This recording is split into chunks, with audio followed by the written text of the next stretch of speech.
Thank you very much. I want to thank MAPS. It's really an honor to be here at MAPS. I get credit towards my medical license for doing this, which is really a gift. And I want to thank Bia. I don't know if she's here, but I really want to thank her for including me and thank people from my ayahuasca community that are here.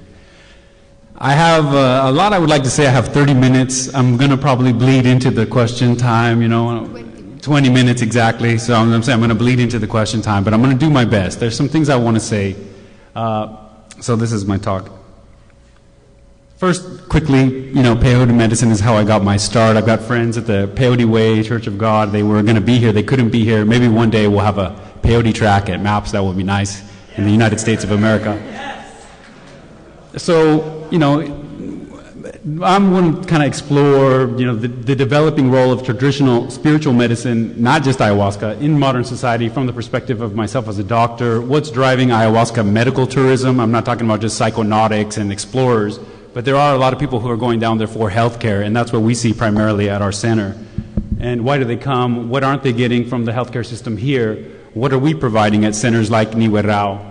And what might be the role of our medicine and other traditional spiritual medicines in the future of healthcare?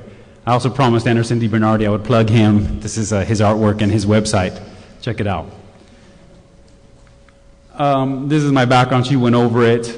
So I had this great video with Icaros in there talking about how for the last few years I am training under Ricardo Amaringo in Shipibo Shamanism.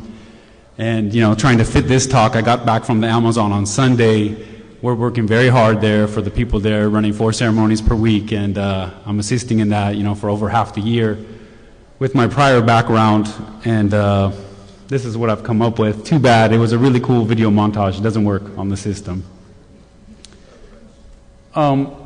This is my main message, since I have this anxiety that I will not be able to get my message across. I'm just giving you the punchline, and then we'll race towards the question period. And so it's a little technical, but I'm going to try to explain it. Traditional ayahuasca ceremony offers an opportunity for rapid limbic revision, resulting in profound healing, likely in part through epigenetic revision in the limbic system and related structures and beyond. Traditional cultural technologies are particularly well suited to address our limbic system, which is largely subconscious. This has great implications for repairing limbic dysfunction and related psychoneuroimmunologic dysfunction. So then I say psychedelic treatment with proper set and setting, which integrates things like tribal and shamanic ceremonial concepts like the MDMA assisted psychotherapy may work through similar mechanisms. So here we go, the race begins. First, this is our center. We are, that's our website. Please come visit us. Niwerao Centro Espiritual, traditional Amazonian healing center founded in 2011. We practice traditional Shipibo medicine, plant medicine, shamanic medicine. The Shipibo people are of the Ucayali region of Peru, not from Iquitos. They come to Iquitos for the tourism to treat people from all over the world. And one day people eventually will go to Pucallpa. We heal through plant medicine, through traditional Shipibo diets with master plants, which Stephen touched on. And we are specialists in traditional ayahuasca ceremony. This is Iquitos here in Peru. Pucallpa is there in the middle. That's the Amazon. So we're in our 3rd year as a healing center. We've treated a few hundred people now, and so I'm trying to share my perspective as a doctor watching this whole process. These are my partners. This is Ricardo Amaringo. He's a master Shipibo healer with extensive experience. He is guiding all the treatment at our center, and he is the majority owner of our center. We are a Shipibo-run center with Gringo Associates. This is our other partner, Sveta Mamek. She is a Canadian artist and also up-and-coming healer. And we do a lot of integrative things. There's an art maloka, there's art therapy. We have other healers come through, body workers, yoga, energy healing, acupuncture. We're very open to moving forward into integration. So like I say, here's me and Ricardo back in the day when Ricardo had long hair. It's a traditional treatment that we offer with Western integration under the guidance of a Shipibo master. So when you come to our center, the typical treatment course, just to give you an idea, you're going to show up, you're going to take a vomitive on arrival, throw up, then you're going to review your intentions of why you're there with the shamans. What can we do for you? How can we help you? Then you're going to be assigned a master plan, which you are just going. Then you're going to be on a diet, a vegetalista diet, kind of along the lines of what Stephen described. a little more strict in the Shipibo tradition under Ricardo. You may be in isolation, that's a possibility. There's also going to be additional plant treatments involved. Topical plant treatments, possibly. Plant vapor steam baths, possibly. Plant baths. And so ayahuasca in the traditional indigenous, as people keep touching on this topic, is part of a larger traditional Amazonian plant medicine system, like traditional Chinese medicine or Ayurveda, etc. Ayahuasca is one of the pieces of that story. So we practice, with the diet, with the master plants, with all these other elements. And yes, we do ayahuasca ceremony, and that happens 4 nights a week, Monday, Tuesday, Thursday, and Friday. During those ceremonies, you are going to be treated by the Icaros, mystical healing songs, which is integral to our treatment. In this tradition, as opposed to some other traditions, the patient is not obligated to drink ayahuasca. And so the shaman drinks ayahuasca to make connection with the spirits and the plants, and then sings to the patient, and the patient is coming to receive healing song. We do offer ayahuasca to our patients, but it is not a requirement of experiencing our ceremony. And then we do a lot of post-ceremony conversation and counseling. There is a lot of dialogue. That's what we promote. We are into dialogue and integration through dialogue. A lot of people have the idea that the indigenous community is not into talking. That's due to a language barrier. That's why people think that. The Shipibos, I live with them, I work with them, they talk all the time, including during ceremony. And so then you're going to continue your diet and you go through your process until it closes. That might be days, that might be weeks, it can be months, and we do offer a 1-year diet as well. This is Ricardo works in ceremony with 2 to 3 shamans, always. We have 2 to 3. This is our other shaman that's a staple right now, Estela Pangosa Sanakai. And we're also working with Ricardo's uncle-in-law, Oscar Peña Vasquez. Ricardo believes in a lot of discussion and understanding. Here's him giving a lecture, teaching an Ícaro to a group of people in the Maloca. So back to the questions. What is driving ayahuasca medical tourism? The healthcare-driven side, like I said, and pretty clearly it's the problems that are now responding well to our typical healthcare approach. So this is kind of a little overview of the family of problems that we see a lot at our center. This is the kind of problems people are coming for, and the kind of problems that people are hearing about word of mouth from our patients, that this is how they got help, so then we keep getting more of this kind of thing. So emotional, psychological trauma is a core and central issue that we deal with. So then you have a lot of associated things: anxiety, depression, PTSD, addiction, autoimmune disease, which at least in part is related to some psychosomatic components, and then psychosomatic illness, things like chronic fatigue, chronic cough, post-infectious immune dysfunction, somebody who had mononucleosis. We just treated somebody last week. So we're not treating the edgy, the blah, blah, blah. We just treated a Norwegian family, very conservative family. The dad is not into any kind of psychedelics. They've never done anything. Their daughter is a national karate team member who had all this malaise and fatigue after mono that she suffered last year, and the doctors can't help her. There's nothing, to do. I'm a doctor, I know. We just kind of shine them on and say, you're going to get better. And that's where she's at. And they're wealthy. They've been to all this stuff. She's going to compete again. She was with us a couple weeks. She's ready to go back. She's ready to compete.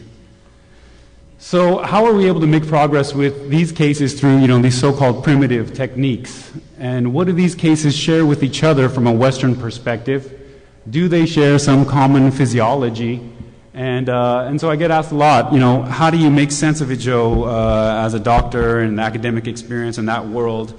And then you're in there in ayahuasca ceremony all the time and with the shamans. How do you compute, doesn't it make you crazy?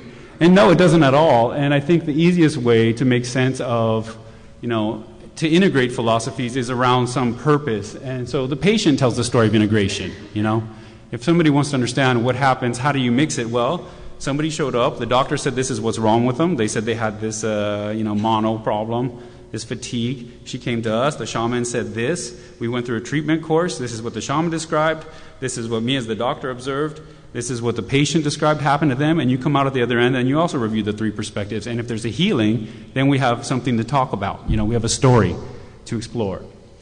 So to explore one story is a 32-year-old female who came to us with a long-term history of depression and really struggling with low back pain and knee pain associated with some serious obesity that she had fallen into. But she's only 32, and now she's having serious mobility problems. She can't walk around, she can't participate in life, And so she's really kind of retreating. She came to us and for 1 month, so our treatments can get quite extensive, and some people do make really big progress in 1 week, in 2 weeks, in 10 days, and other people, we request at least a month, and some people need a lot more than that. So she came and dieted 1 month with us and had ayahuasca ceremony. In that process of dieting, she of course lost weight, and she went home and decided to keep dieting for 3 months, and then she wanted to come back for another month to finish. So she did that. So, like I said, yes, in the discipline and the removal from her social situations, she was able to organize her life and get physically healthier, but there was a lot of emotional healing that happened in the process and a lot of things that came to the surface. Beyond the abuse and things that she had suffered, verbally, physically, she realized that she had been molested by her father, and she was able then, spiritually, to resolve that issue in ceremony and move forward, and now she is flourishing. So she, this prolonged cleanse likely had many implications. It's really hard from a scientific perspective to try to pick apart what exactly it was. But she saw dramatic improvements in all aspects of her health, and at the end of her treatment, she handed me this book. And she said, "Joe, this is what you guys did for me. They explain everything right here. You healed my limbic system." And this is this book, General Theory of Love, which I think is pivotal in this work, pivotal in our understanding. I think it's a breakthrough, genius work, and I think it's fantastic. And this UCSF psychiatrist put this book together, Thomas Lewis and his colleagues. I don't know if anyone knows them. I would love to meet them. I would love to invite them to our center. So they talk about a lot of things. So one of the things they talk about is the limbic system. How's my time? Where are we at? Just to get serious here. You have 7 minutes. 7 minutes. Okay, we'll keep going. The limbic system. So, it's our emotional system basically, and it's open loop as it turns out. It's regulated by our relationships to other people. Okay, that's the thing about our limbic system.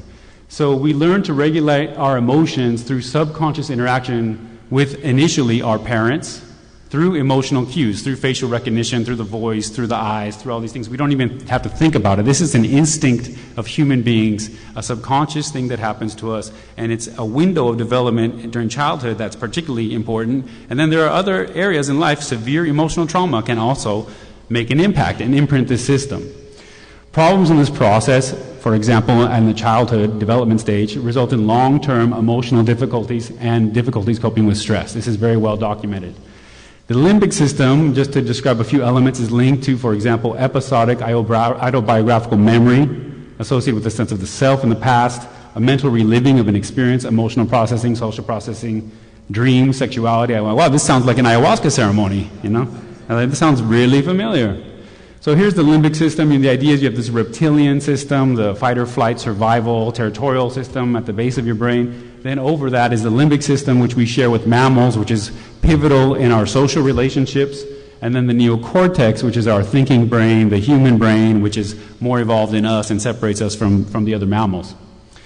So they bring up these three concepts. First, limbic resonance is the capacity for sharing deep emotional states arising. So what it is emotional attunement. So two people, I can look with you, I can connect with you, boom, I know his emotional state, he knows mine. It's a natural process. Next step, limbic regulation. So as you resonate with someone, over time, that has a subconscious effect on your system, and that is what happens to the child with the mom. They say some problem, they look at the mom, what should I do? The mom's calm, okay, we calm down. The mom's scared, I want to stay scared. So we do that with each other all the time. I see somebody crying, I look at them, maybe my eyes water. I hear laughter, maybe I'm going to laugh. This is an open loop system that we have, and it's been overlooked. So there's limbic regulation, subconsciously, we have these subconscious imprints on our personalities and moods, affecting our future lives, our choices in relationships, perhaps our desire for a substance to regulate our emotions. And then there's this process of limbic revision, which is the therapeutic alteration of the limbic system. So they give the example, they're psychotherapists. So they say you can do in psychotherapy, you limbically resonate with your patient. Over time, you get this regulation, and eventually you revise them. It's a subconscious process. They say it really doesn't matter what you talk about. That's what it is. Okay. So the issue is that the psychotherapeutic model takes 3 to 5 years. That's what they recommend. So this 32-year-old female with our approach felt like she was able to get to that place much faster, and there were 2 months of her treatment that were focused on ayahuasca. So her limbic function improvement, as she understood it, more emotional stability, improved habits and relationships, improved stress coping, etc. People primarily come to us for emotional healing. I say limbic revision, which is then treated through a larger spiritual approach and context. So psychotherapy, I'm saying, is working through the same kind of thing, limbic revision. For me, in many cases, anecdotally speaking, traditional approaches include the ritual use of ayahuasca. It can be much faster. So here's Ricardo chilling in the Maloca. So I say that also, I think this is happening through epigenetic processes, and I'm going to try to squeeze that in. Quick thought on integral psychology, Ken Wilber and spiral dynamics, talking about stages of development. And let's say we talk about physics, and then we go to the biology phase. Biology includes physics. We don't need to forget about physics because we're talking about biology, and so on. So then we have these other stages of development that they link up in spiral dynamics and integral psychology, and check it out. I don't have time to get into it.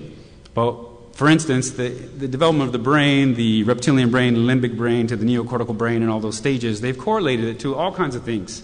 And one of the things they correlated to was stages of development of the society. So they're saying that the tribal shamanic stage of society is actually very closely correlated to that limbic world. It's about emotion, social community, feeling. And we've kind of bypassed. We see this photo of Celestina, a shaman that visited us. A lot of people would say, this is National Geographic. I don't have anything to do with that. Who is that character? It's no, all of us are from tribal roots. All of us. And we have walked away and forgotten and turned our back on all people all over the world, pretending like we have nothing to do with them. And it's that lack of integration of that limbic phase of our humanity that is a big part of why we're suffering today. So we are in this neocortical brain phase, ego, individuality, scientific achievement, and technology. So we're trying to apply methods from that world onto this limbic world, and it's not that effective. And that's why they end up coming down to Peru.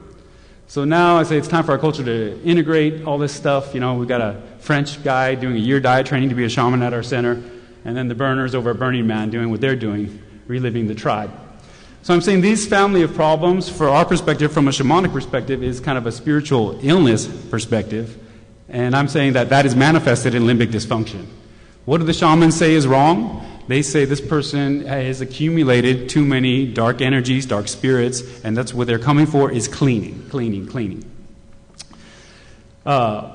So if we don't treat and clean these energies, the person gets sick. So what do? This is our maloka. We clean. So there is similar ideas throughout all the traditional cultures. Actually, here I am with the Zulu Sangoma in South Africa recently. They do ritual bathing, plant baths, vapor treatments. They're all about ritual cleansing and cleaning, that is a key to health. Do we have anything that parallels that in Western science? It turns out, yes, we do. In the psychoneuroimmunologic world, we have this concept of allostatic burden and load. So it's basically that our stress response system, which is very well defined and described at this stage by psychoneuroimmunology, is burdened over time by accumulated stress, modified and sometimes overburdened and sometimes maladaptive. I'm going fast because I got to go fast. So they have conditions. This is the kind of things, just multiple stresses. How do you measure allostatic load? They have a measurement. It's cortisol levels, adrenaline levels, inflammatory markers. These are all links of the immune system being overburdened by accumulated stress that's sitting and weighing on the system. PTSD, great example, okay, of an overburdened stress response system. Pretty clear. This is Russ. He came to down to the center a while back, treated, got better. From the shamanic perspective, cleaning all the energies and the spirits of the war, that's what we did. So migraine, is looked at as a maladaptive response to stress, injury to the stress coping mechanism.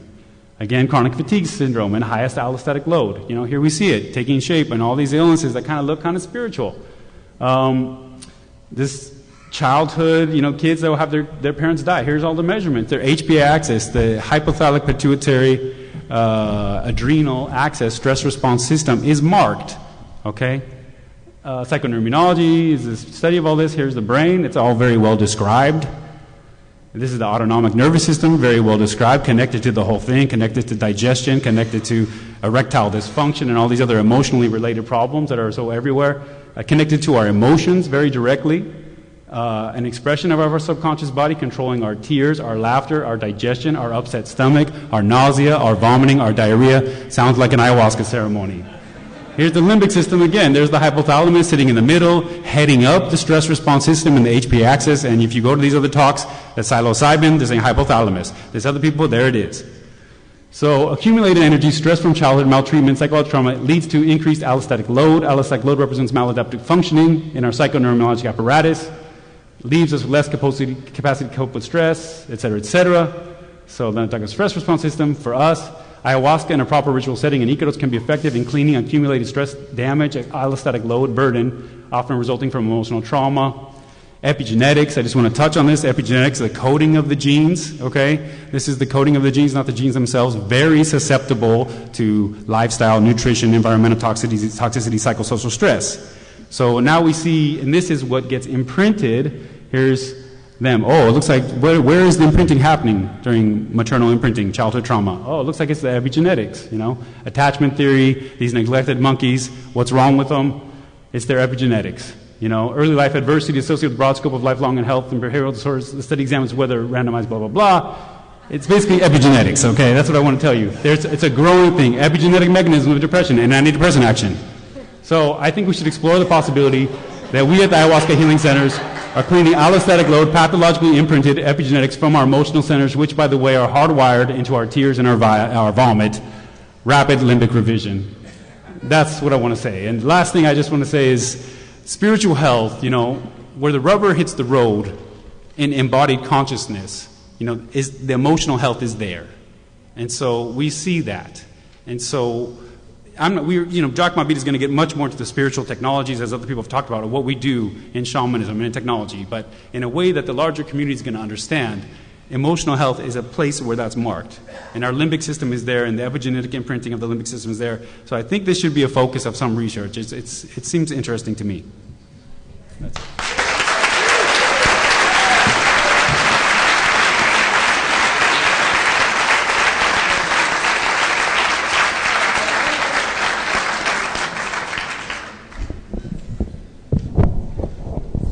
Thank you very much, Joe. We do have time for a couple of questions. Right. So if you have a question, please come up to the microphone in the center of the aisle. Thanks, Joe. That's a wonderful presentation. I see you mentioned, I get the pronunciation right, icon spondylitis. The first word is? Ankylosing spondylitis. Yeah. That results in quite a severe deformation of maybe the upper vertebra. In the treatment you guys have done, have you seen any reversion back to normal state with that condition? Yeah, no, I mean, our experience with that condition was one individual who was suffering a great deal for most of his life, and so we don't have long-term results or further x-ray results, but he did have a great alleviation of the symptoms and ability to return to a lot of functioning. And it was done primarily through cleansing in the Maloka, hardcore shamanic cleansing, and a lot of emotional trauma cleansing that contributed to the improvement of what is an underlying, has genetic tendencies towards that, but these other factors are undoubtedly related to the progression of the disease. Yeah? Is that okay? Hi, that was a great presentation, I have to say, and very rapid. I was impressed. And I'm really excited that your center is largely owned by Shipibo. I spent a fair amount of time in the Amazon. I have to say, sadly, that is not usually how it goes. And my question, as someone who spent a lot of time in Maloka, but I often wonder to what extent people with a medical or scientific background believe that the tools and the analysis that they have available to them is adequate to describe these types of experiences. And since you seem to be well into both worlds, I'm very curious about your perception on that. Yeah, it's not adequate. I mean, you have to integrate philosophies to describe both. You know, the both phenomena are there. Neither model can fully describe what's going on. So, from a shamanic perspective, you know, all kinds of other stuff is going on, psychological stuff. So, the physiologic stuff, the embodied consciousness, as I would say, has you can see marks of this other thing. You know, they're related, right? That's what this whole conference is about. They're saying, well, if we take these hallucinogens and then we have spiritual experiences, so somehow in the flesh, those molecules are related to this spiritual machinery. So we have something inside. So it's not adequate, but it's important. So if we can show that, like going through some treatment course with singing and shamanism and exorcisms and all the rest of it, ends up with lowering cortisol levels, normalizing adrenaline levels, changing inflammatory markers, that's very important.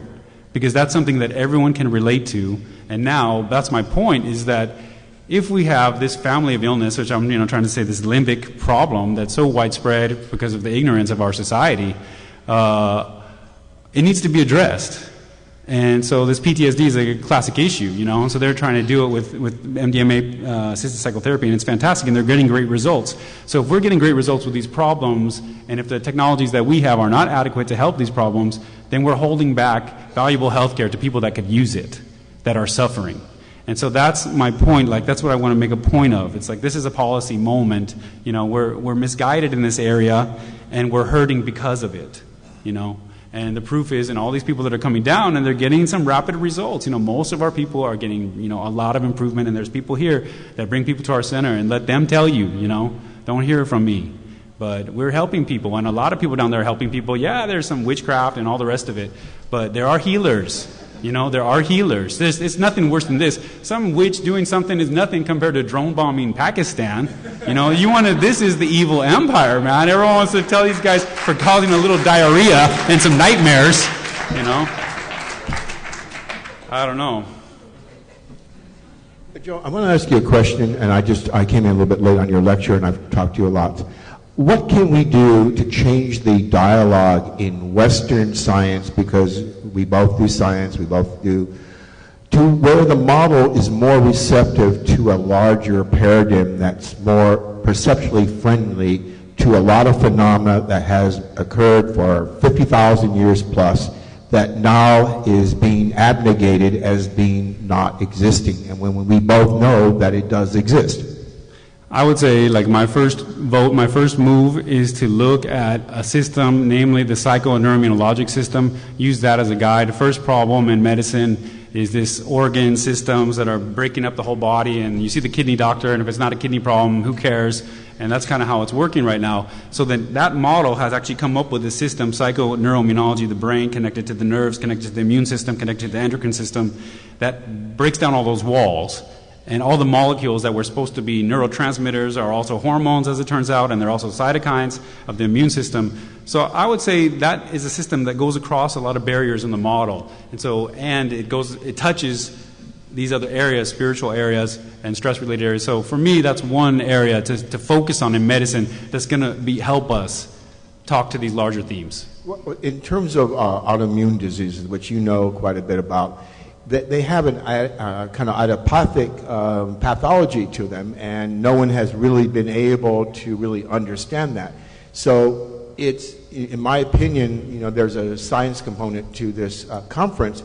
There needs to be medical practitioners like yourself that's willing to open up to other possibilities, that we can talk about certain neoplasias that may not have a real clear-cut etiology that's inducing these all of a sudden mutagenic phenomena in different cells. And we have in Western medicine, as we both know, no one talks about it. They just say, well, it's occurring, but we don't know why.